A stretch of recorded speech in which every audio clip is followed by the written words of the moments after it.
अहिंसा परमो धर्म की, महावीर भगवान की। प्रातः स्मरणीय परम पूज्याचार्य गुरुवर श्री विद्यासागर जी मुनि महाराज की जय।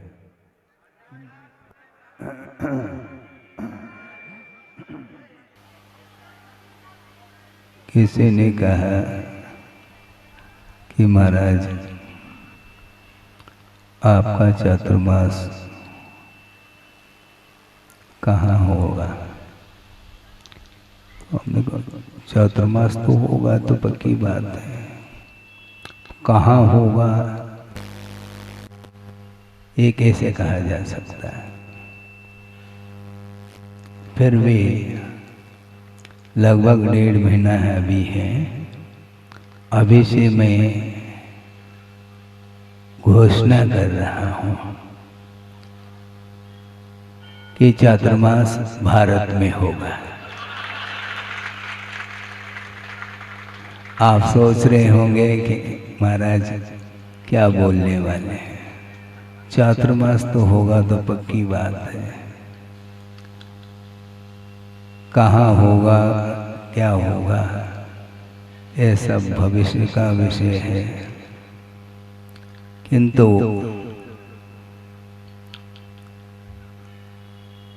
धर्म की आराधना करने के लिए प्रत्येक व्यक्ति उत्साहित रहता है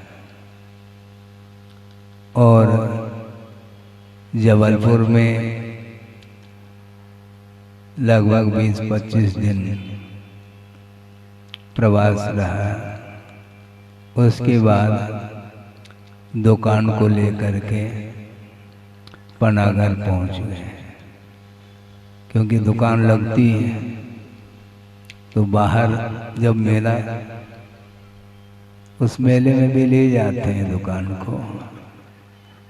तो आप क्या कहना चाहते हैं महाराज? दुकान को ले गए तो वापस तो आ ही गए आप दुकान को लेकर के। कहीं भी रहें किंतु दृष्टि धर्म की ओर होनी चाहिए, प्रभावना की ओर दृष्टि होनी चाहिए, सबका कल्याण हो यह भाव निरंतर बना रहे तो निश्चित रूप से आनंद का अनुभव हो सकता है।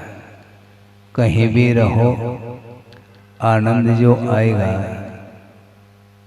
वह धर्म की आराधना से आता है।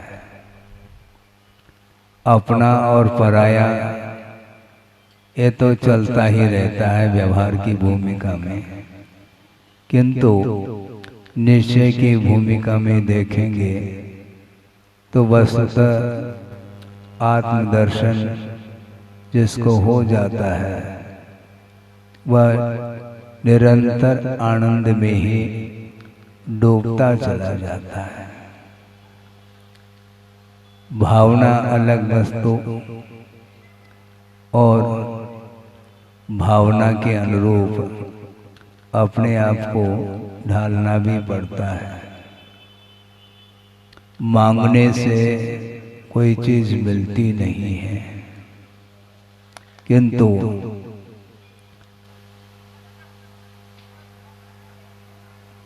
मांगने से चीज नहीं मिलती है तो महाराज फिर हम क्या मांगे? तो पुनः मांगने की बात करने लगे आप। मांगो नहीं, किंतु सही दिशा की ओर पुरुषार्थ करते चले जाएं, निश्चित रूप से वह बाहर से कोई चीज मिलती नहीं, अपनी भीतरी चीज को उसका अवलोकन करना महत्वपूर्ण है। अपने भीतर ही वह चीज है, लेकिन उसका संवेदन, उसका अनुभव हम नहीं कर पा रहे हैं।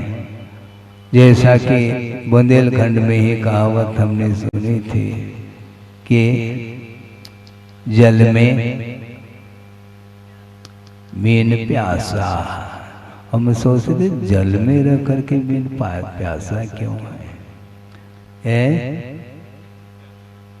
हाँ, प्यासी बोल रहे हैं, ठीक है, सुधार लो, ग्रामेटिकल मिस्टेक।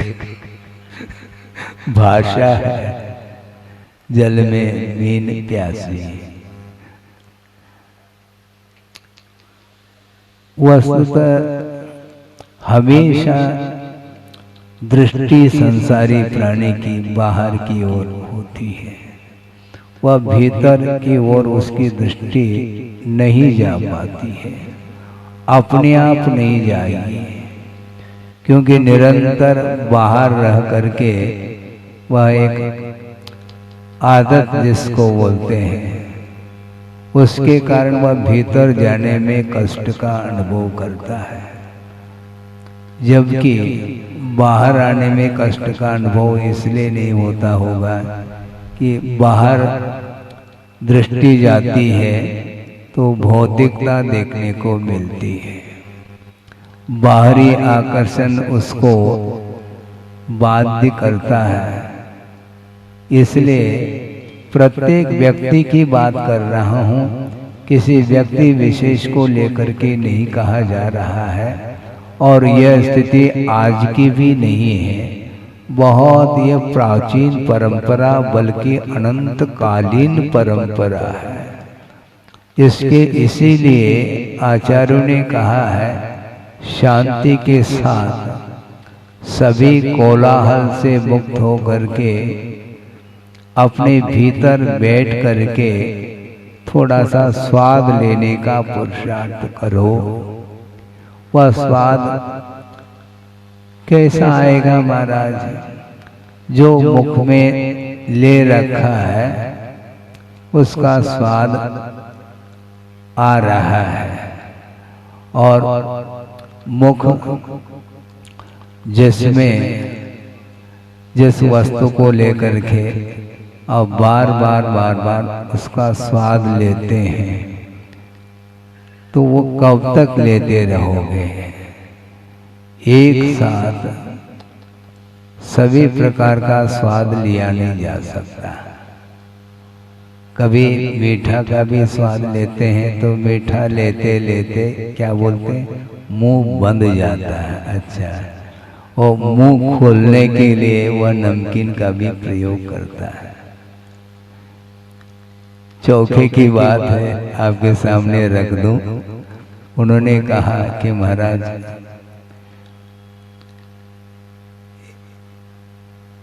मुख को क्या करना है, मुख साफ हो जाता है महाराज। किससे? पकौड़ी से। तो मुख को साफ करना है तो मैं बाद में कुल्ला कर लूंगा ना, कुल्ला करने से साफ नहीं होगा क्या? और अच्छे ढंग से मुख साफ हो सकता है, लेकिन उनका आश्रय था कि महाराज इसके बिना मुख साफ होता नहीं। तो ये भिन्न भिन्न व्यंजनों को लेकर के रुचि और जागृत होती रहती है। इसीलिए 20-25 दिन वहाँ पर रहे जबलपुर में, और पुनः बाहर गए थे लगभग 20 दिन के लिए, ताकि थोड़ा स्वाद चेंज हो जाए। तो फिर देख लेंगे कितना स्वाद आपको, क्या चीज अभिष्ट है, देख तो ले कम से कम, नहीं तो वही चीज परोसने लग जाए तो फिर आप ताली बजाएंगे। फिर ऐसा न हो, किंतु आपका उत्साह जो है ना बढ़ता रहे, और उत्साह बढ़ने से ही आगे परोसने वाले को भी उत्साह और जागृत होता है। भूख आपकी अच्छी लगी बनी रहे तो समय समय पर परोसा जा सकता है। वस्तुतः ये दुर्लभ वस्तु है।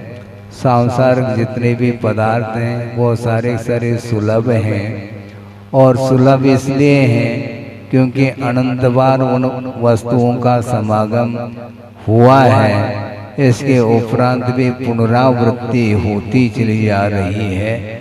इसलिए उस संसार में जो पुनरावृत्ति हो रही है उसको रोकने के लिए ही ये मोक्ष पुरुषार्थ या अंतिम पुरुषार्थ माना जाता है। इसलिए मोक्ष पुरुषार्थ की ओर ध्यान आप लोगों का होना चाहिए।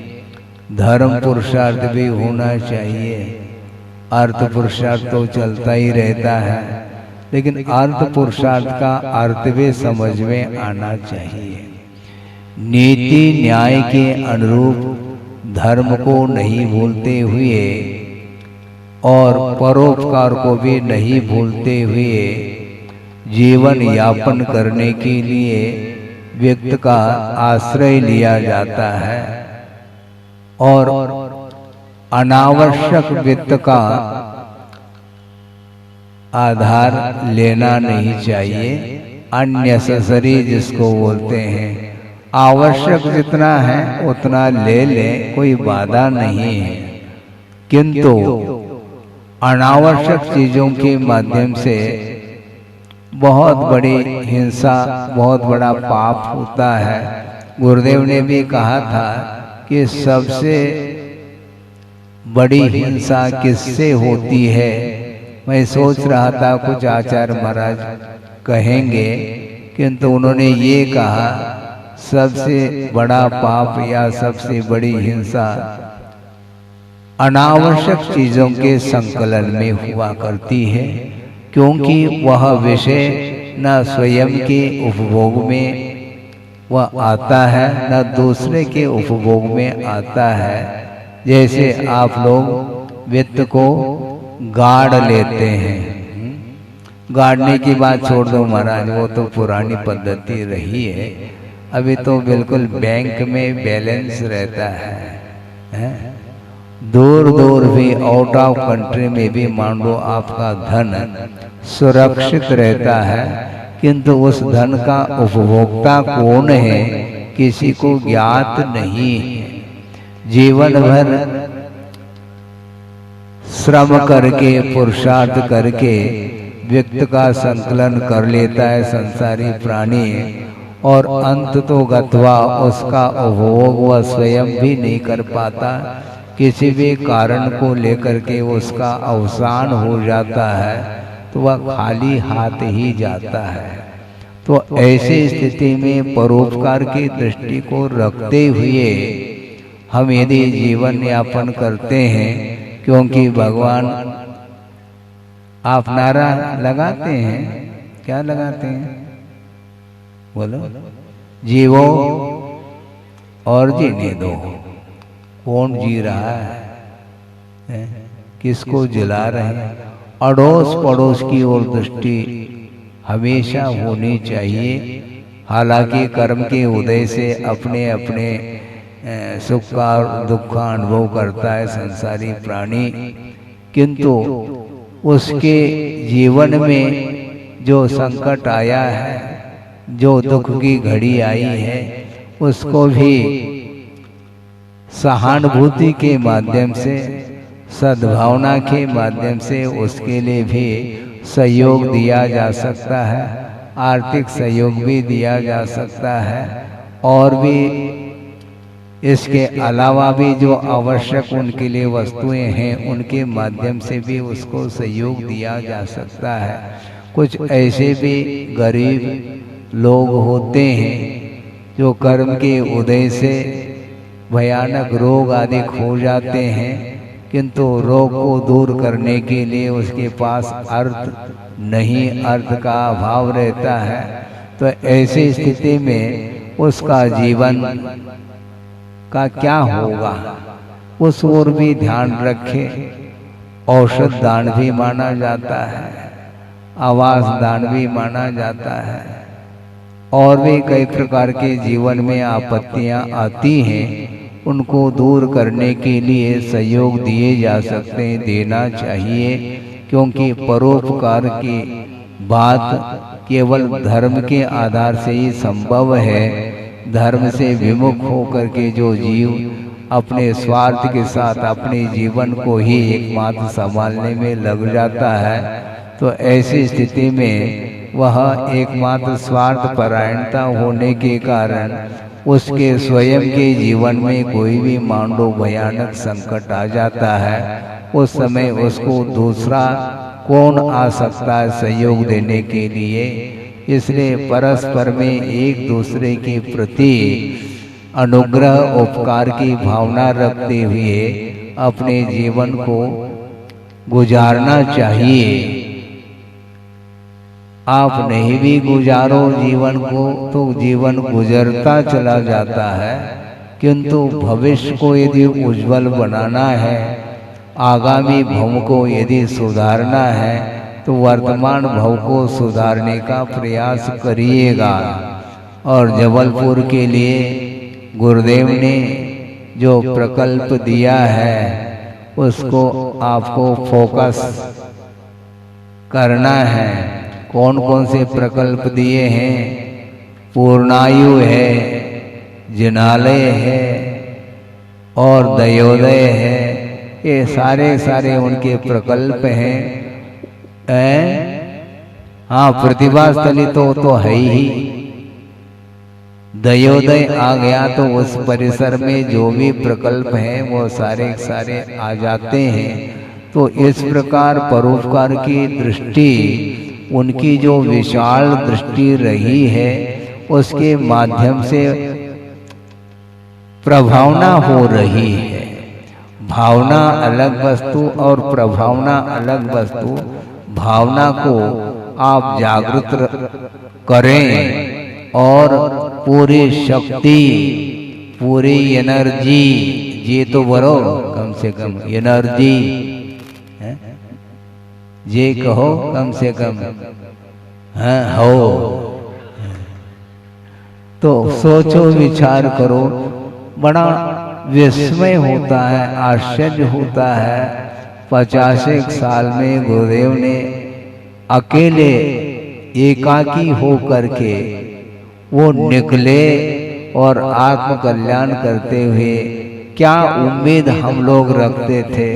कोई उम्मीद नहीं, किंतु उम्मीद से भी ज्यादा उन्होंने दिया है।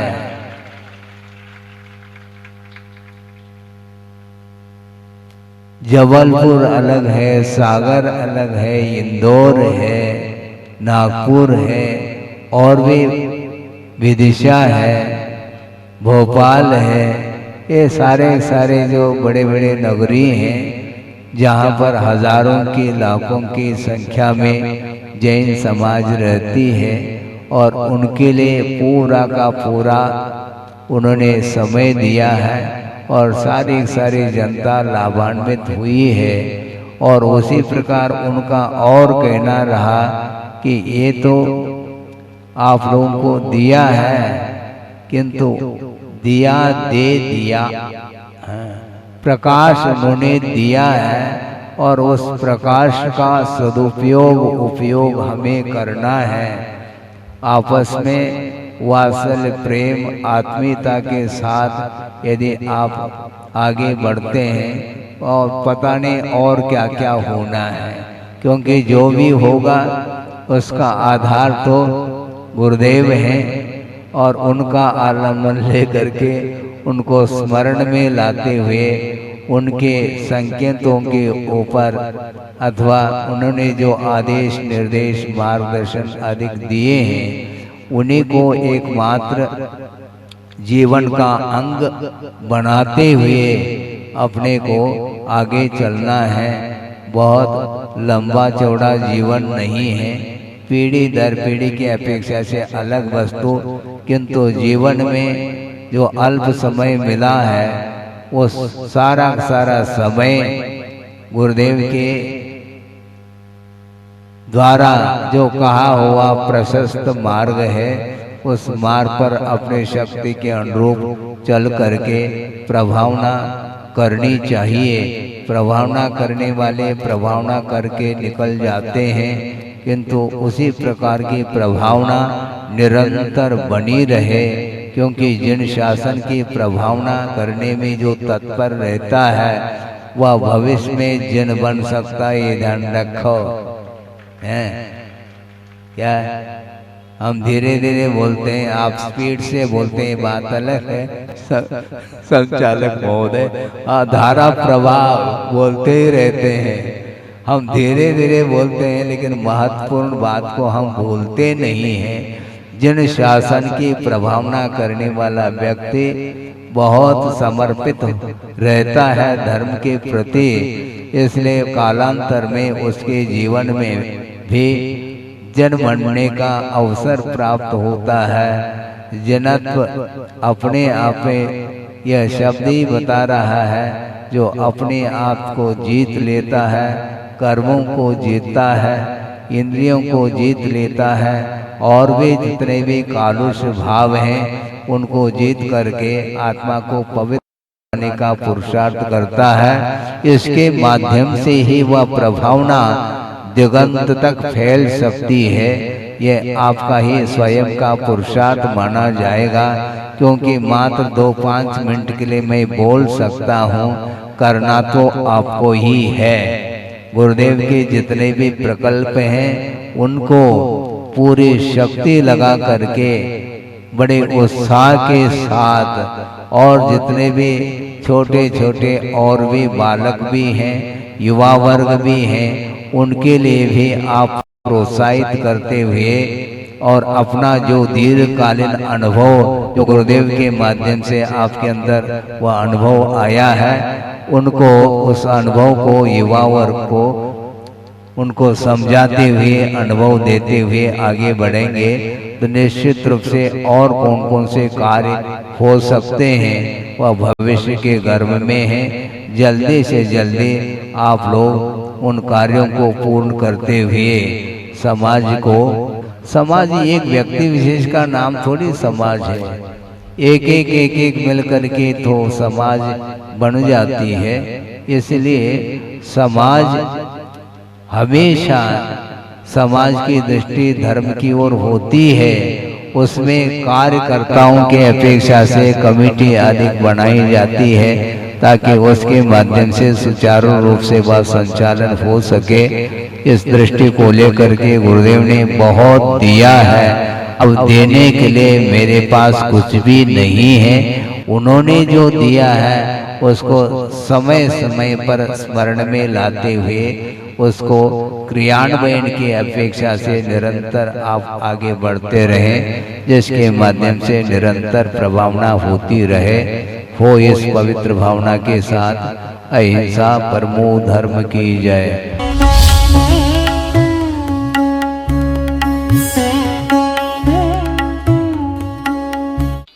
अहिंसा परमो धर्म की, महावीर भगवान की, प्रातः स्मरणीय परम पूज्याचार्य गुरुवर श्री विद्यासागर जी मुनि महाराज की जय।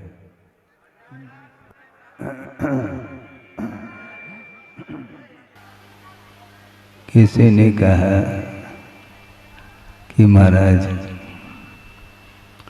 आपका चातुर्मास कहाँ होगा? हमने कहा चातुर्मास तो होगा तो पक्की बात है, कहाँ होगा ये कैसे कहा जा सकता है?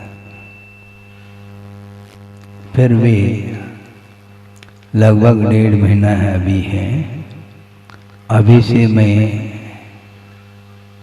घोषणा कर रहा हूँ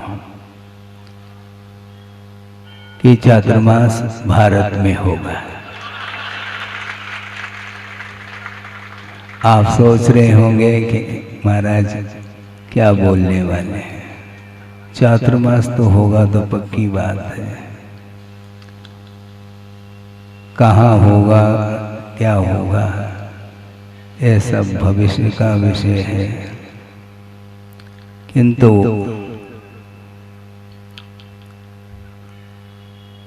धर्म की आराधना करने के लिए प्रत्येक व्यक्ति उत्साहित रहता है,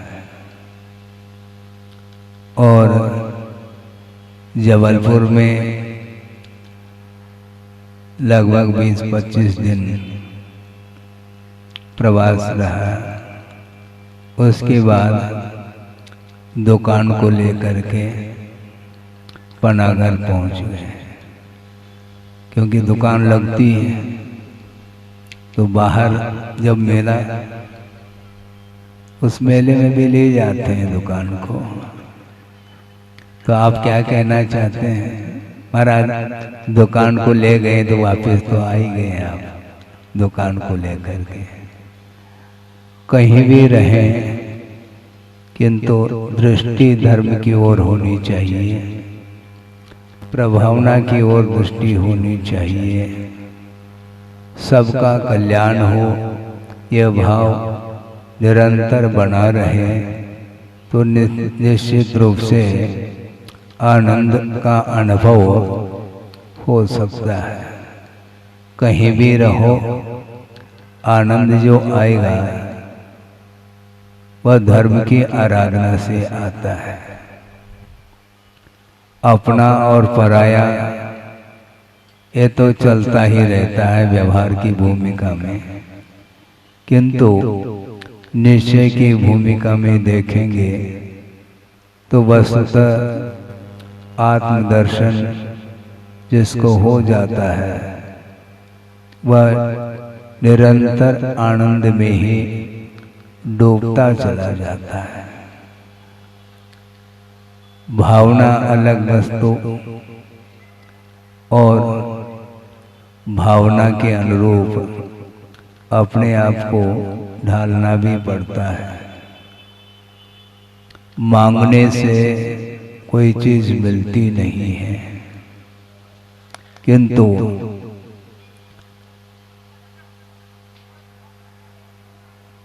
मांगने से चीज नहीं मिलती है तो महाराज फिर हम क्या मांगे? तो पुनः मांगने की बात करने लगे आप। मांगो नहीं, किंतु सही दिशा की ओर पुरुषार्थ करते चले जाएं, निश्चित रूप से वह बाहर से कोई चीज मिलती नहीं, अपनी भीतरी चीज को उसका अवलोकन करना महत्वपूर्ण है। अपने भीतर ही वह चीज है, लेकिन उसका संवेदन, उसका अनुभव हम नहीं कर पा रहे हैं। जैसा कि बुंदेलखंड में ही कहावत हमने सुनी थी कि जल में मीन प्यासा। हम सोचते थे जल में रह करके मीन प्यासा क्यों है? हाँ, प्यासी बोल रहे हैं, ठीक है, सुधार लो, ग्रामेटिकल मिस्टेक भाषा है। जल में मीन प्यासी। वस्तुतः हमेशा दृष्टि संसारी प्राणी की बाहर की ओर होती है, वह भीतर की ओर उसकी दृष्टि नहीं जा पाती है, अपने आप नहीं जाएगी, क्योंकि निरंतर बाहर रह करके वह एक आदत जिसको बोलते हैं, उसके कारण वह भीतर जाने में कष्ट का अनुभव करता है।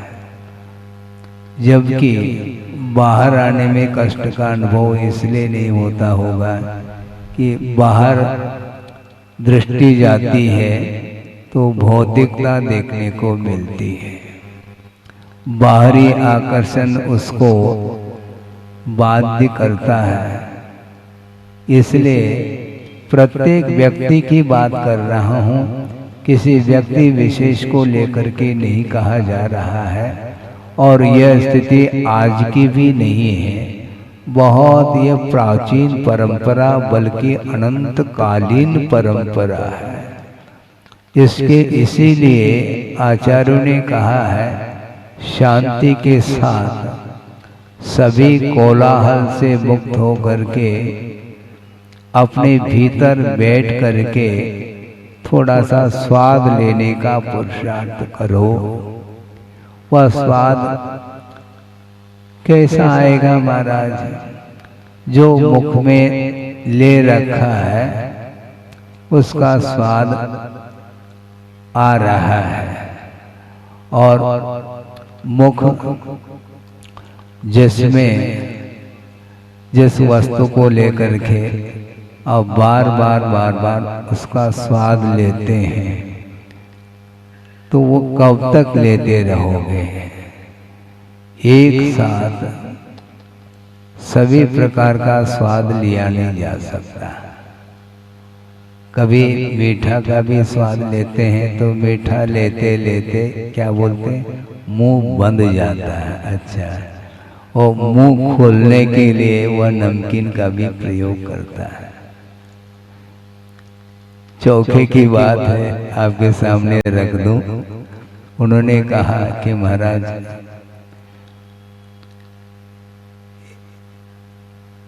मुख को क्या करना है, मुख साफ हो जाता है महाराज। किससे? पकौड़ी से। तो मुख को साफ करना है तो मैं बाद में कुल्ला कर लूंगा ना। कुल्ला करने से साफ नहीं होगा क्या? और अच्छे ढंग से मुख साफ हो सकता है, लेकिन उनका आश्रय था कि महाराज इसके बिना मुख साफ होता नहीं। और भी कई प्रकार के जीवन में आपत्तियां आती हैं, उनको दूर करने के लिए सहयोग दिए जा सकते हैं, देना चाहिए। क्योंकि परोपकार की बात केवल धर्म के आधार से ही संभव है। धर्म से विमुख होकर के जो जीव अपने स्वार्थ के साथ अपने जीवन को ही एकमात्र संभालने में लग जाता है, तो ऐसी स्थिति में वह एकमात्र स्वार्थ परायणता होने के कारण उसके स्वयं के जीवन में कोई भी मान लो भयानक संकट आ जाता है, उस समय उसको दूसरा कौन आ सकता है सहयोग देने के लिए? इसलिए परस्पर में एक दूसरे के प्रति अनुग्रह उपकार की भावना रखते हुए अपने जीवन को गुजारना चाहिए। आप नहीं भी गुजारो जीवन को तो जीवन गुजरता चला जाता है, किंतु भविष्य को यदि उज्जवल बनाना है, आगामी भव को यदि सुधारना है, तो वर्तमान भव को सुधारने का प्रयास करिएगा। और जबलपुर के लिए गुरुदेव ने जो प्रकल्प दिया है उसको आपको फोकस करना है। कौन कौन से प्रकल्प दिए हैं? पूर्णायु है, जिनालय है और दयोदय है। ये सारे उनके प्रकल्प हैं। हाँ, प्रतिभा स्थली तो है ही। दयोदय आ गया तो उस परिसर में जो भी प्रकल्प हैं वो सारे आ जाते हैं। तो इस प्रकार परोपकार की दृष्टि, उनकी जो विशाल दृष्टि रही है, उसके माध्यम से प्रभावना हो रही है। भावना अलग वस्तु और प्रभावना अलग वस्तु। भावना को आप जागृत करें और पूरी शक्ति, पूरी एनर्जी, ये तो बोलो कम से कम एनर्जी, ये कहो कम से कम, हाँ हो। तो सोचो, विचार करो, बड़ा विस्मय होता है, आश्चर्य होता है। 50 साल में गुरुदेव ने अकेले एकाकी हो करके वो निकले और आत्म कल्याण करते हुए। क्या उम्मीद हम लोग रखते थे? कोई उम्मीद नहीं, किंतु उम्मीद से भी ज्यादा उन्होंने दिया है।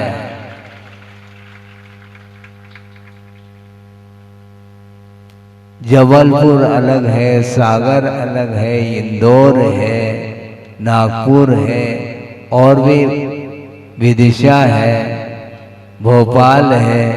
ये सारे जो बड़े बड़े नगरी हैं, जहाँ पर हजारों की लाखों की संख्या में जैन समाज रहती है, और उनके लिए पूरा का पूरा उन्होंने समय दिया है, और सारी जनता लाभान्वित हुई है। और उसी प्रकार उनका और कहना रहा कि ये तो आप लोगों को दिया है, किंतु दिया दे दिया, प्रकाश उन्होंने दिया है और उस प्रकाश का सदुपयोग उपयोग हमें करना है।